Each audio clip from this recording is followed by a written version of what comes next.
2023 yılın içinde sotsialдык объекттердин içinden 1,5 milyar so'mго 10 оорукана, 393 адамды бир сменде кабыл алуу мүмкүнчүлүгүн кеңейтилген 32 поликлиника колдонууга берилди. Ал эми билим берүү мекемелеринин курулуштары боюнча биз 3 жылда рекорддук сандагы курулуштарды жасап жатабыз. 2022, 23, 24 жылдары 320 билим берүү объекти салынды.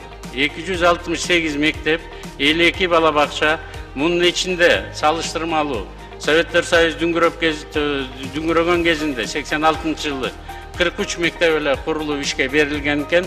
Былтыр 23 жылы биз 143 мектепти ишке киргиздик. 16 бала бакча салынды.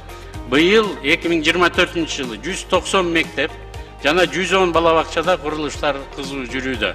100 жылдыкка карата өзүңүздөр билесиздер, 113 мектеп садик социалдык объектилерди ачылды.